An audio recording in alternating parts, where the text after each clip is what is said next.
Jerome, a respected federal judge, stepped onto the flight with a quiet confidence. His first-class ticket, proudly displayed in his hand, was a symbol of his long career and his entitled comfort. The moment he boarded, he headed straight to seat 1A, the coveted spot where elite passengers find solace from the hustle and bustle of the world. He settled into the plush seat, adjusted his tie, and relaxed, knowing that this journey would be like many others, uneventful and smooth, but the tranquility was short-lived.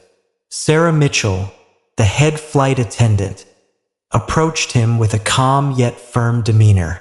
With a polite smile, she informed Jerome that there had been an error with his reservation.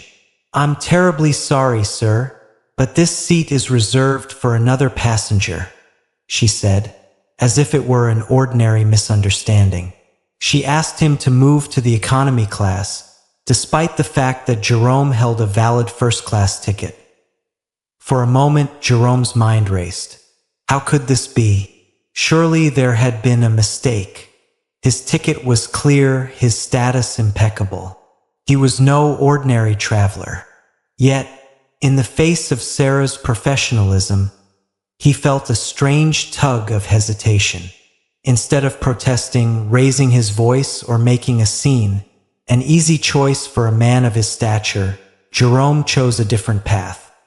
He simply stood up, gathered his belongings, and without a word of objection, moved to the economy class.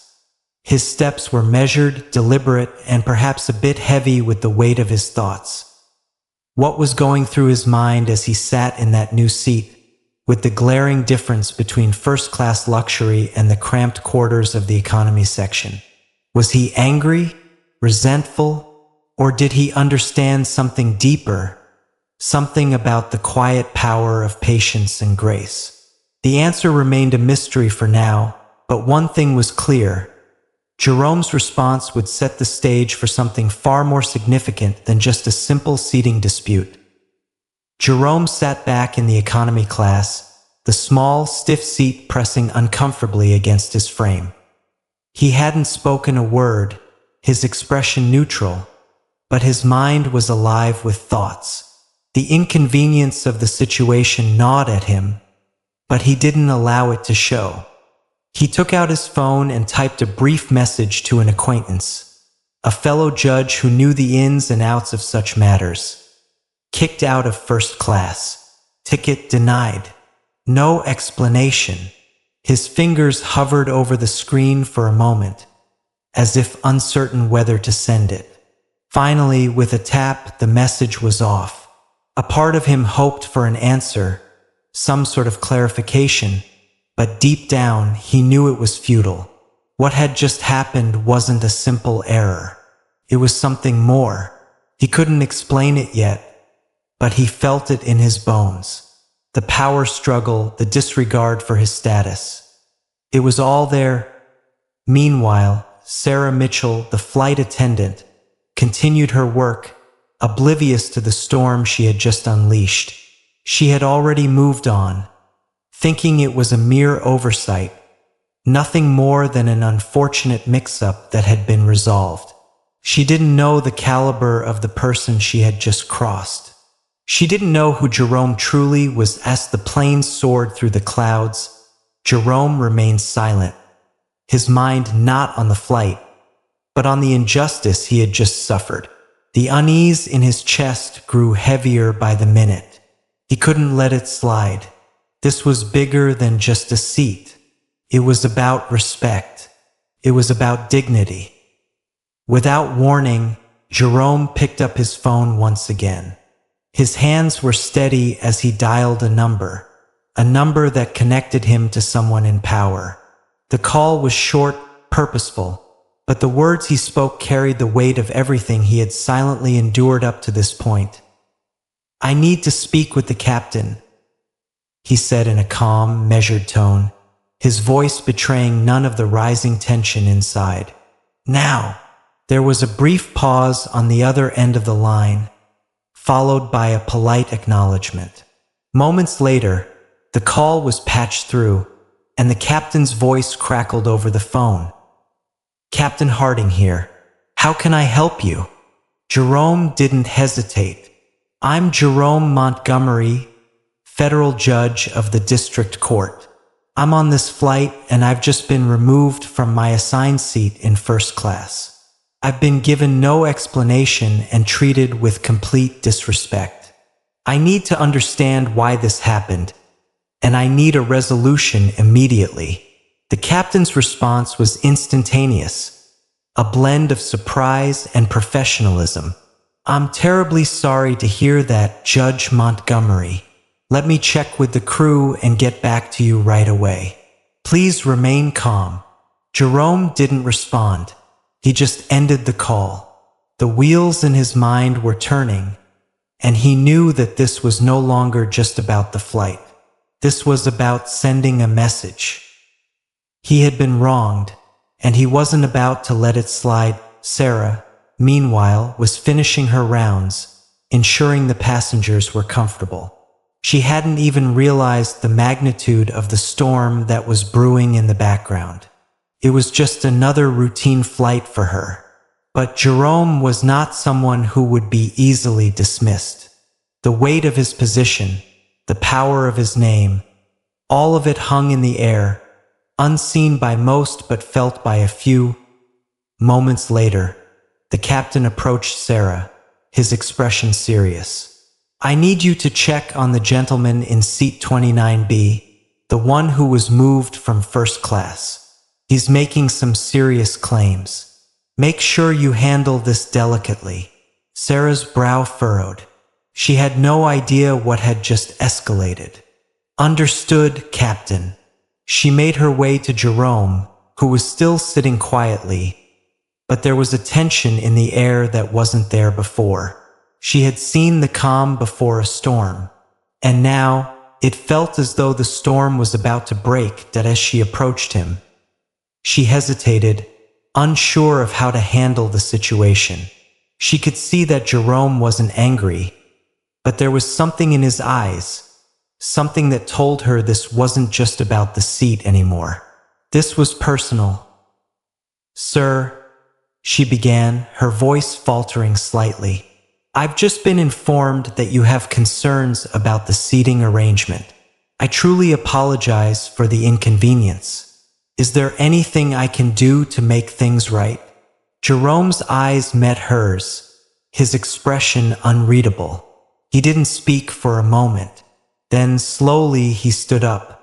The movement was deliberate, as if he were gathering his composure before speaking. "Ms. Mitchell," he said, his voice low but clear, "you've made a grave mistake today, and I intend to ensure that everyone knows about it." Sarah's heart skipped a beat. She wasn't sure what was coming next, but she could sense that this wasn't going to end quietly. Jerome turned, his gaze unwavering. "This isn't over," he said, the finality in his voice sending a shiver down Sarah's spine. The atmosphere in the cabin shifted. Passengers, once absorbed in their own worlds, began to take notice. The tension was palpable. What had started as a simple seating error was now something much larger, and no one knew just how far this would go. The atmosphere in the cabin shifted once more, this time in a more tangible way. The plane, which had been humming along smoothly, now seemed to buzz with an underlying tension. Jerome's words had struck a nerve, not just with Sarah, but with the entire flight crew. The flight attendants moved about the cabin, their faces slightly more tense, glancing over at Jerome's seat with quiet apprehension. It wasn't just another disgruntled passenger now. It was a passenger whose calm demeanor was hiding something much more dangerous, something that had the power to shake the airline to its core. Back in the cockpit, Captain Harding was on the phone, his voice steady but with an edge of concern. "Yes, we need to address this immediately. I understand the seriousness of the matter. Keep me posted on the investigation." The words seriousness, and investigation had sent ripples through the flight management team. It wasn't every day that a federal judge, no less a judge with Jerome Montgomery's stature, made such claims. The airline was now scrambling, its management team pulling strings behind the scenes, trying to control the situation before it spiraled out of control. They knew this could become public news. An incident with a high-profile passenger was never just a routine complaint. It was a potential PR nightmare. Back in the cabin, Sarah was still trying to process everything. She had apologized, tried to smooth things over, but Jerome's response had left her feeling like she was in the eye of a storm. His calm exterior was deceptive. There was power beneath that silence. Power that was now working its way through the airline's management like an unstoppable force. She felt like she had made a mistake, but it was too late to undo it. A few minutes later, a second flight attendant approached Sarah with a tablet in her hand, her expression grim. She whispered something into Sarah's ear. Sarah's heart skipped a beat as she heard the words. "The airline's starting an investigation. They want a full report on the incident." Now, the weight of the words sank in. The pressure was mounting. It wasn't just about the seating mix-up anymore. It was about accountability. Sarah, with her years of experience, had never been in a situation quite like this. The job was meant to be smooth, routine. She had expected a polite apology, a few formalities, and then life would go on as usual. Instead, she was now at the center of an investigation that could very well change everything. The passengers were beginning to notice the shift as well. Some of them had overheard the hushed conversations between the crew, sensing the sudden change in the air. The low murmurs and glances exchanged between the flight attendants were enough to make some passengers uneasy. They began to wonder what was going on. Their curiosity piqued. From his seat, Jerome could feel the subtle shift in the room. The flight attendants were moving with less confidence, their movements slightly more erratic. It wasn't the smooth service he had expected, but none of that mattered now. What mattered was that the airline had been put on notice. He had made sure of it. His calm demeanor had been his weapon, his silence an indomitable force. Now it seemed that the entire flight was reacting to him, not with anger, but with caution. The captain's voice came over the intercom a few minutes later. The tone was smooth, but there was something unspoken in his words, something that sent a chill down the spines of both the crew and the passengers. "Ladies and gentlemen, we are experiencing a slight delay due to unforeseen circumstances. We kindly ask for your patience and understanding as we work to ensure a safe and comfortable journey for all." It wasn't the announcement anyone had expected. A slight delay? The truth was, the flight was perfectly fine, but the passengers didn't need to know that. The captain, too, had been made aware of the growing tension, and he, like the rest of the crew, was doing his best to keep things calm. But the uncertainty lingered. The question on everyone's mind was, what was happening behind the scenes? In the back of the plane, passengers exchanged glances, some beginning to talk in hushed tones. They couldn't understand what was going on, but they could feel it in the air. The weight of something big was pressing down on them. It wasn't just another flight. It was a flight that had been marked by a quiet, simmering storm, and everyone was left wondering when, or if, it would explode. Meanwhile, Sarah made her way to the galley, where she found the other attendants gathered in whispered conversations. They were all waiting for instructions, unsure of what would happen next. They hadn't been told everything, but the word was out. This wasn't just an ordinary passenger complaint. This was something that would ripple far beyond this flight, something that could affect their careers, their reputations, their futures. As Sarah took a deep breath, trying to steady her nerves, the door to the cockpit opened. The captain stepped out, his expression grim.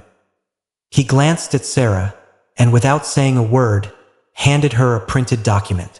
"Report. Now," he said. "We need everything, every detail. Don't miss anything." The flight had turned into something far more than a simple error in seating. It was now a high-stakes drama, a situation that was escalating with each passing minute. The crew could feel it. The passengers could feel it.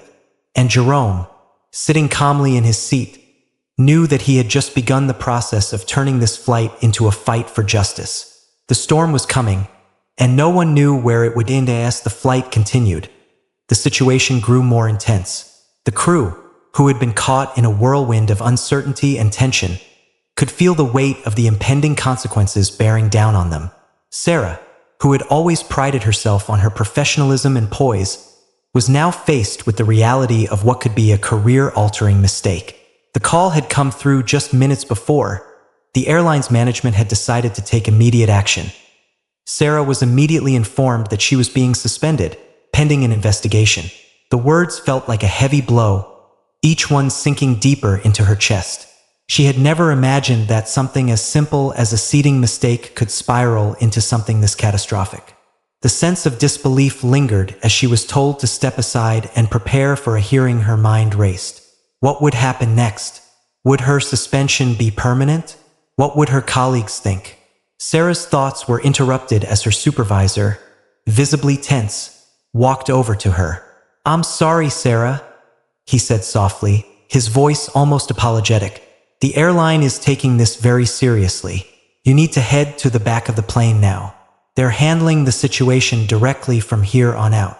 In the back of the plane, Sarah sat down in one of the empty crew seats, feeling the weight of the silence pressing in around her. The hum of the engines, the low murmur of the passengers, none of it could mask the growing anxiety that twisted inside her. She had made a mistake. She had been too quick to react, too sure of herself when she asked Jerome to leave first class. But she had never expected this. She had never imagined that one decision could change the trajectory of her life. Meanwhile, the tension was mounting within the airline's headquarters. Senior executives were already drafting a public statement, one that would have to walk the fine line between acknowledging the seriousness of the situation and maintaining the company's reputation. A few hours after the incident, the airline's media team sent out the press release. The statement was calm and controlled, but beneath the surface, the company's message was clear. The airline had failed to live up to its values, and it was taking steps to correct its course. Earlier today, a situation occurred during a routine flight involving one of our passengers and a member of our flight crew. We are currently conducting a thorough investigation into the incident, and we are committed to ensuring that such a misunderstanding does not occur again. As an airline, we take the ethical treatment of our passengers very seriously, and this event has highlighted the need for immediate and focused attention on our staff training in racial awareness, inclusivity, and ethical conduct. The statement concluded with a promise of reform. We are implementing comprehensive training for all of our staff to address the issues of racial sensitivity and ethical conduct. We recognize that this situation has caused harm to our valued passengers and employees, and we are fully committed to restoring trust through meaningful action. The response was swift and decisive, but it was clear that the road ahead would be long and difficult. The airline's reputation was on the line. News outlets picked up the story quickly, and within hours, the incident had gone viral. The social media backlash was immediate and intense. Hashtag racial sensitivity in airlines was trending, and the public's eye was now squarely fixed on the airline's every move. As for Sarah, the weight of the suspension was just the beginning. She had always considered herself a careful and empathetic individual, but in that moment, she realized how easy it was to overlook the subtleties of human interaction. What had started as a small oversight had grown into something that would likely follow her for the rest of her career. Jerome's quiet action had unleashed a storm, one that she could not have foreseen. And now, as the investigation unfolded, she was left to confront the harsh realities of what had happened. The decision to suspend her was not just about the seating mix-up. It was about what that decision represented. A lapse in judgment, a failure to see the bigger picture, a failure to understand the significance of the moment.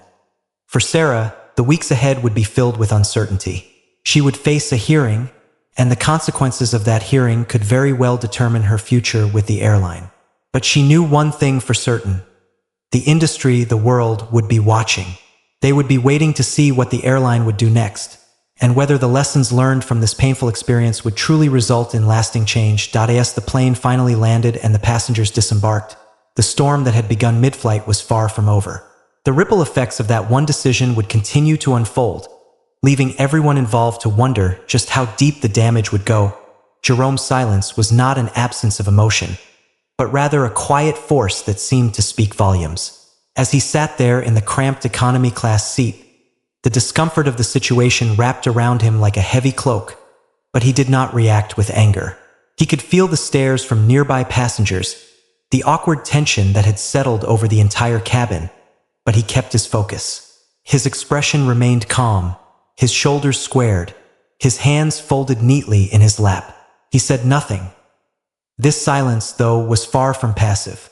Jerome wasn't one to let injustices slide, but he knew that responding with rage would only escalate the situation.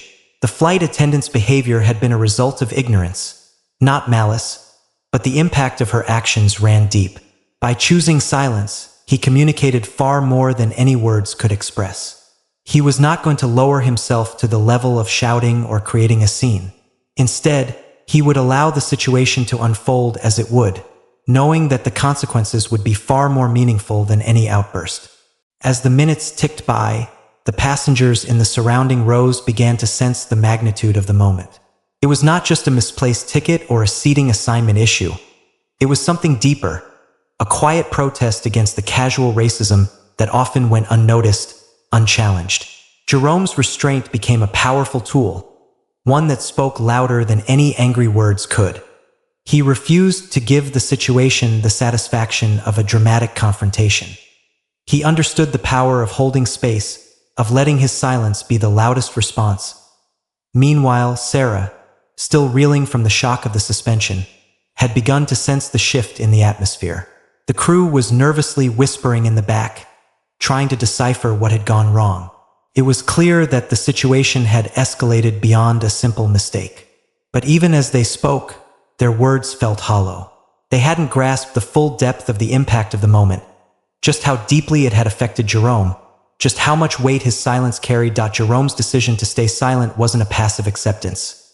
It was a quiet act of defiance, a rejection of the systems that allowed for such injustices to persist. He knew that by not reacting in anger, he was sending a message that would echo far beyond the confines of the flight. His choice was a reminder that silence could be a form of resistance. His dignity, his restraint, was his form of protest, a protest that was impossible to ignore. His silence left a trail of discomfort in its wake. Passengers who had once felt that the incident was simply a mistake, an isolated event, began to question what had really happened. They started to see the deeper issue, the racial undertones that had been present all along but had been masked by the busy pace of everyday life. Jerome's calm, his refusal to let himself be drawn into a heated argument, made the entire situation uncomfortable in a way that words could not.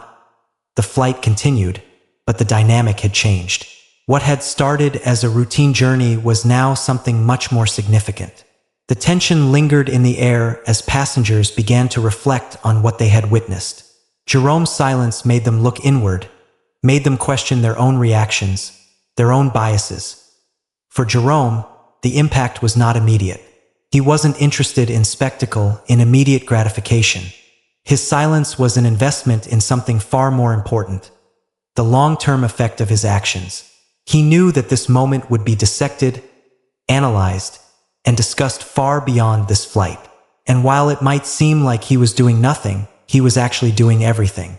By staying silent, he had forced everyone around him to pay attention, to see the wrongness in the situation, and to begin asking questions that needed to be asked. Jerome wasn't just enduring the injustice. He was making it impossible to ignore. His silence would remain long after the flight landed, reverberating in the minds of those who witnessed it. It would be remembered as a quiet act of courage, an unspoken refusal to let discrimination go unnoticed, an unrelenting reminder that sometimes the most powerful response to injustice is not to fight back with anger, but to stand firm, to remain silent, and to let the truth speak for itself. After the incident, Sarah found herself in a state of turmoil. The suspension had been difficult enough, but it was the silence that gnawed at her the most. Her thoughts spiraled as she replayed the events over and over again in her mind. At first, she justified her actions, attributing the decision to a simple mistake, a miscommunication. But as the days passed, the reality of what had transpired began to seep through the cracks of her defenses. Sarah had been trained to treat all passengers with respect, to ensure their safety and comfort. She had prided herself on her professionalism. But this incident was different. The more she thought about it, the more she realized that her decision to ask Jerome to move was not an isolated error. It wasn't just a slip-up in procedure. No, it ran deeper than that. It was a reflection of something more insidious, something she had been blind to, a bias, a subtle form of racial prejudice that had lived within her without her ever acknowledging it. The weight of this realization hit her hard. She hadn't acted out of malice, but she had acted out of unconscious assumptions. She had seen Jerome, a black man, and, without thinking, had assumed he didn't belong in first class. It wasn't until after the investigation, when she had the time and space to reflect, that Sarah truly understood the gravity of her actions. She had let her biases guide her, and in doing so, she had taken something away from Jerome. His dignity, his sense of belonging, his right to be treated fairly. It was then that Sarah decided she had to do something. She could no longer live in denial, pretending that her actions hadn't affected someone deeply. She wasn't just going to sit back and let the situation fade away. No, she needed to confront her unfair behavior head-on. She needed to take responsibility for what had happened. The decision wasn't easy. Apologizing meant facing the truth about herself, acknowledging that she had been wrong, and owning up to the hurt she had caused. But Sarah knew it was the right thing to do. It wasn't about appeasing the company or avoiding further repercussions. It was about confronting the ugliness within herself and doing the work to make amends. With a heavy heart, Sarah sat down and began to write a letter to Jerome. She carefully chose her words, knowing that this letter was not just an apology, but an acknowledgement of her own faults and growth. She wrote, "Dear Jerome, I hope this letter finds you well. I've had some time to reflect on the incident that occurred on our flight, and I want to express my deepest and most sincere apologies for my actions. I now understand that my decision to ask you to move from first class was wrong, and it was influenced by unconscious biases that I didn't recognize at the time. I want to be clear that my actions were not intentional, but that does not make them any less harmful. I deeply regret that my behavior made you feel uncomfortable and disrespected, and I want to take full responsibility for the impact it had on you. You deserve to be treated with the same dignity and respect as any other passenger, and I failed you in that regard. This experience has been a painful wake-up call for me, one that has forced me to confront the biases I never fully acknowledged in myself. It has made me realize that, as a member of this profession, I must do more than simply follow protocol. I must actively work to ensure that every passenger feels valued and equal, regardless of their race, background, or appearance. Please know that I am taking this lesson to heart, and I am committed to making changes within myself. I am taking steps to educate myself, to listen, and to grow as a person and as a professional. I understand that this apology is only the first step, but I hope it will show you that I am serious about making things right. Once again, I am truly sorry for what happened, and I hope that you can find it in your heart to forgive me. Sincerely, Sarah Mitchell." As she sealed the envelope, Sarah felt a mix of relief and sorrow. Writing the letter had been the right thing to do, but it didn't erase the hurt she had caused. Still, she knew that this was just the beginning. The real work would come in changing her actions, her assumptions, and the way she interacted with others. But for the first time, Sarah felt like she was on the right path, no longer blind to her own flaws but ready to confront them, step by step, and strive to be better. Sarah's hand trembled as she sealed the envelope, her heart heavy with the weight of her words. She had written the apology with a sincerity she could no longer deny. For the first time in her life, she understood the true meaning of accountability, how much courage it took to confront one's own flaws, to step outside of a comfortable narrative, and to face the discomfort of seeing oneself clearly. When the letter arrived at Jerome's address, it did not go unnoticed. Jerome had been dealing with the emotional aftermath of the incident as well. The public attention, the internal struggle, and the collective gaze from those around him weighed heavily on him. He had not expected an apology from Sarah, nor did he feel entitled to one. But when the envelope appeared, he recognized it for what it was: an attempt to heal, to address what had happened, and to bridge the divide. Sitting at his kitchen table, Jerome took a deep breath before opening the letter. As his fingers traced the edges of the paper, a sudden realization hit him. He was about to read a woman's raw confrontation with her own biases. He had heard the stories, read about incidents of discrimination, but this time the apology felt personal. He knew that Sarah's willingness to send the letter was not just a gesture of duty, but an act of genuine self-reflection. With a slow inhale, he unfolded the paper and began to read, "Dear Jerome, I hope this letter finds you well. I've had some time to reflect on the incident that occurred on our flight, and I want to express my deepest and most sincere apologies for my actions. I now understand that my decision to ask you to move from first class was wrong, and it was influenced by unconscious biases that I didn't recognize at the time. That I want to be clear that my actions were not intentional, but that does not make them any less harmful. I deeply regret that my behavior made you feel uncomfortable and disrespected, and I want to take full responsibility for the impact it had on you.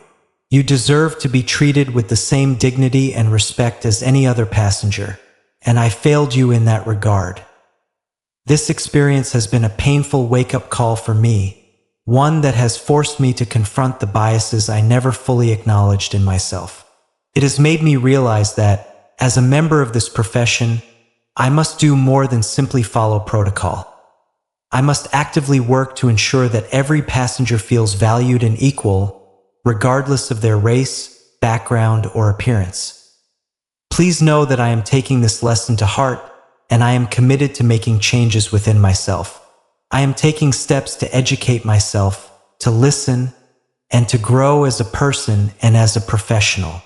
I understand that this apology is only the first step, but I hope it will show you that I am serious about making things right. Once again, I am truly sorry for what happened, and I hope that you can find it in your heart to forgive me. Sincerely, Sarah Mitchell. As Jerome finished reading, a mixture of emotions flooded through him. There was the lingering anger, the sorrow, and even a touch of disbelief. But underneath it all, there was a quiet sense of resolution. He had never sought revenge, nor had he expected Sarah to admit her mistakes. But the honesty in her words was undeniable. She had faced her shortcomings, and that was more than many were willing to do. After a long pause, Jerome took a pen and a fresh sheet of paper. The words didn't come easily, but he knew they had to be written. "Dear Sarah, thank you for your letter. I can sense that it comes from a place of genuine reflection and growth. And for that, I respect your courage in addressing what happened. I do not wish to make this about blame. What happened on that flight cannot be undone. The truth, as difficult as it may be, remains unchanged. You made a decision based on your biases, and that had consequences. It isn't about excusing or justifying what happened, but acknowledging that the act itself was a reflection of a deeper issue that goes beyond any single incident. I accept your apology, not because it erases the harm done, but because I believe in the power of change. We all have moments where we fall short, and it's through those moments that we learn and grow. I hope this experience continues to guide you in confronting your biases, not just as a flight attendant, but as a person. The truth remains, though, discrimination in all its forms cannot simply be swept aside. It requires continuous, unwavering action. I hope you take this opportunity not only to improve yourself, but to become an agent of change, both in your professional life and in the wider world. Take care, Sarah. I hope you continue on this path of self-awareness and growth. Sincerely, Jerome. Jerome set the pen down, feeling a sense of closure settle over him. He knew that, much like Sarah, he too had to walk a path of healing. Healing from the event, yes, but also from the ongoing journey of dismantling the systemic issues that led to it. The journey wasn't over, but for the first time, both of them were facing it together, with a shared understanding that change, no matter how slow or painful, was possible in the wake of the incident. The airline's leadership realized that a systemic change was necessary, not just for the sake of public relations, but for the moral integrity of their company. The incident with Jerome had shaken the core of the organization, revealing uncomfortable truths about unconscious biases and the subtle but harmful ways discrimination could manifest in the everyday decisions made by staff. The airline, once seen as a leader in the industry, knew it had to take a stand, both for its passengers and for its employees. The first step was immediate. The airline announced an overhaul of its training programs. No longer would staff be taught merely to follow procedural protocols. They would now be educated on the subtle but insidious nature of racial biases, how those biases could shape decisions in ways they might not even recognize, and most importantly, how to confront and dismantle those biases. The airline's CEO, standing before a packed press conference, issued a bold statement. "We cannot change the past, but we can shape a future where every passenger feels valued, respected, and equal," he declared, his voice firm and unwavering. "We will be holding all of our employees accountable, not just in following rules, but in fostering a culture of fairness and compassion." The new training programs would include mandatory racial awareness courses, workshops on ethical decision-making, and lessons in empathy and cultural sensitivity. The airline also introduced simulations where employees could role-play scenarios designed to expose hidden biases and learn how to address them in real time. It was not enough, the company believed, to simply teach employees to act correctly on the surface. The goal was to change the way they thought. As the airline began to implement these reforms, it quickly became clear that the effects would ripple far beyond their own fleet. Other airlines, recognizing the industry-wide impact of the incident, followed suit, introducing similar racial awareness and diversity training initiatives. Some even invited external experts in racial justice and ethics to conduct audits of their existing practices and policies. The incident had ignited a wave of reflection across the airline industry, forcing companies to reckon with their past failures and reimagine a future where discrimination was no longer tolerated. In the months that followed, the airline began to see a gradual but tangible shift in its culture. Employees who once walked through the doors of their respective terminals with little more than the usual sense of routine began to engage in deeper conversations about their own biases, often sharing stories of personal growth. The flight attendants, especially, came together to form discussion groups, helping each other examine moments when their biases had shaped their actions and offering support in confronting them. For Sarah, the journey was long and difficult, but it was one she was committed to. She attended every training session, absorbed the lessons, and sought advice from her peers. Each day, she worked to undo the damage she had done, not just to Jerome, but to the larger community she served. She knew that regaining her colleagues' trust, and perhaps even the trust of passengers, would take time. But she was determined to prove that she had learned from her mistakes. Meanwhile, passengers noticed the changes. Complaints about unfair treatment or perceived racial biases decreased, and the airline's customer satisfaction ratings began to climb once more. While the incident was still fresh in many minds, people began to feel a sense of optimism, a belief that the airline was truly trying to change for the better. The company's social media channels were filled with positive stories, many shared by employees who had experienced firsthand the changes within the workplace. The public was watching closely, and the pressure remained. But as more airlines took up the mantle, the narrative began to shift from a singular moment of scandal to a powerful movement towards positive change. The incident that had once threatened to tarnish the reputation of the airline had, in an ironic twist, sparked a revolution in the way the airline industry handled issues of race and fairness. However, even as the reforms took root, the impact on Jerome remained undeniable. He knew the changes were good, necessary, but it had cost him more than he was willing to admit. The quiet humiliation he had endured was etched in his memory, a constant reminder that the fight for equality and fairness was ongoing. While he recognized the importance of what the airline was doing, he also understood that one incident wasn't enough to end the cycle of discrimination. It was a small but meaningful step forward, one that, while imperfect, could create a ripple effect far beyond the walls of the airline industry. The world was watching, and as more organizations followed suit, the hope for a more equitable future grew. Slowly, but surely, Jerome stood in front of the students, his voice calm but firm, as he shared the lesson that had changed his perspective on life. He had been invited to speak at a university on the topic of personal growth and resilience, but it wasn't until he began to speak about the incident on the plane that the true message of his talk began to emerge.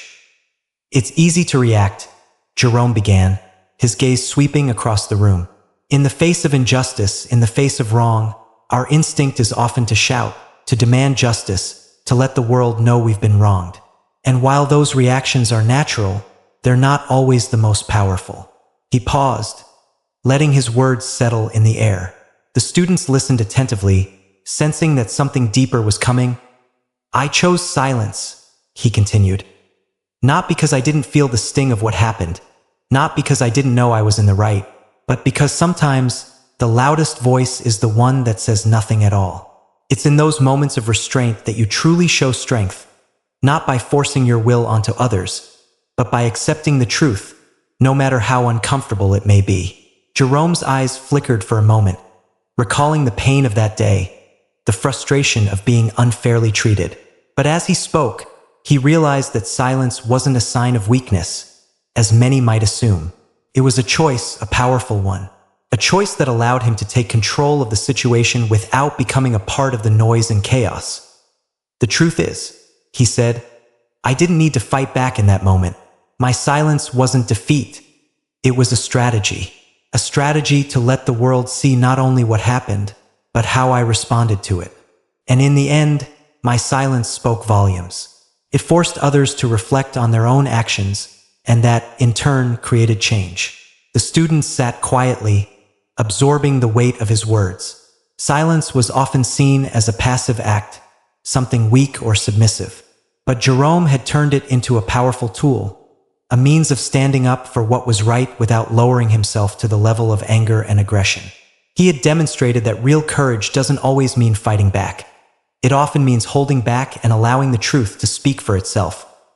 Sarah, on the other hand, had spent the past few weeks reflecting on her own role in the incident. She had read Jerome's words, seen his strength in silence, and something inside her had shifted. She now understood that her actions, though unintentional, had been rooted in unconscious biases that she hadn't even realized were there. The apology she had written wasn't just a response to the company's demands. It was a genuine attempt to confront her own failings. But it wasn't just the apology that changed her. It was the realization that Jerome's silence had taught her something she couldn't ignore. He had chosen to teach with his actions, not his words, and it was that quiet strength that had left the deepest impact on her. She began to understand that, like Jerome, she had the ability to choose how to respond in difficult situations. And the power lay not in lashing out, but in the quiet moments of self-reflection and acceptance. In the weeks that followed, Sarah began to change her perspective on herself. She took the time to examine her own biases, to confront the prejudices she had held without realizing it, and to educate herself. She wasn't the same person she had been before the incident. It wasn't just about apologizing. It was about growing, learning, and becoming more aware of the world around her. The story of Jerome's silence was not just a story about racial discrimination. It was a powerful reminder of the importance of self-awareness, of taking responsibility for one's actions, and of understanding that true strength comes from within. It was about the courage to accept the truth, even when it's painful, and to grow from it. As the talk ended, Jerome's words hung in the air, leaving the students with a profound sense of reflection. They left the room with more than just a lesson on personal growth. They had learned about the power of silence, about how sometimes the quietest moments are the ones that speak the loudest. If the story has touched you, if you believe in the power of silence and the importance of self-awareness, Don't forget to subscribe to the channel for more stories like this. Share your thoughts in the comments. Let's continue the conversation about personal growth, courage, and making the world a better place, one quiet moment at a time.